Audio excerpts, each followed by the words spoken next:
కలలు కనండి సాకారం చేసుకోండి అన్నారు అబ్దుల్ కలాం గారు. ఆఫ్రికాలో ఒక వనిత ఒక గ్రామంలో నివసిస్తూ ఉండేది. ఆ అమ్మాయి పైనుంచి విమానాలు వెళ్తుంటే చూసి ఆ విమానంలో నేను ఎప్పుడైనా ప్రయాణం చేయగలుగుతానా అనుకుంది. ఎందుకు చేయలేను, చెయ్యాలి. వాళ్ళ అమ్మకి చెప్పింది. వాళ్ళ అమ్మ అంది, అనుకుంటే చేస్తావమ్మా, నువ్వు బాగా అనుకో, నువ్వు ఆలోచించు అని చెప్పింది. అప్పుడు ఆ అమ్మాయి అనుకునేదట, రోజు ఎప్పటికైనా సరే నేను విమానంలో ప్రయాణం చేయాలని.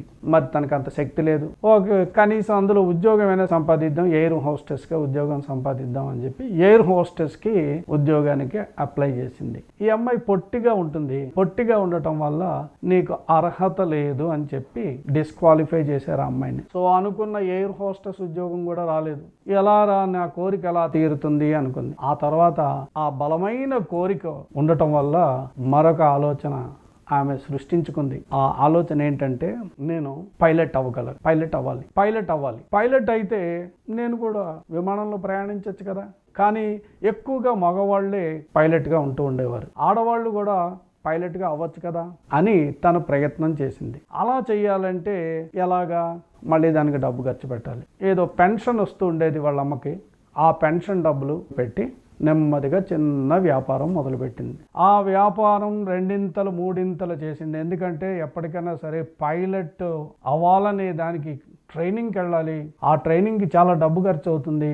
ఆ తర్వాత పైలట్ ఆఫీసర్ అవుతాను అనే ఒక కోరిక ఏదైతే ఉందో, ఆ కోరిక కోసం అలాగా ఆ చిన్న వ్యాపారాన్ని, చిరు వ్యాపారాన్ని అలా అలా అలా చేసుకుంటూ వెళ్ళి చివరికి పైలట్ ఆఫీసర్ అవడానికి ప్రయత్నం చేసిన ఆ వనిత ఈరోజు SRS ఏవియేషన్ లిమిటెడ్ అనే కంపెనీకి ఫౌండర్ అయ్యింది. ఎందుకంటే తనకి విమానం ఎక్కాలనే సరదా తీరడం కోసం ప్రయత్నించిన ఆ ప్రయత్నం చివరికి ఆ అమ్మాయికి ఒక విమానాలు నడిపే సంస్థకి ఫౌండర్గా చేసింది.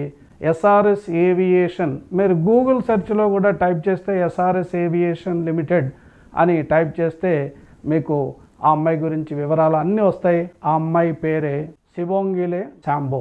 కేవలం 15 ఏళ్ల సమయంలో ఎంత విజయాన్ని సాధించింది. కేవలం తన కోరిక తనని అలా అయ్యేటట్టుగా చేసింది.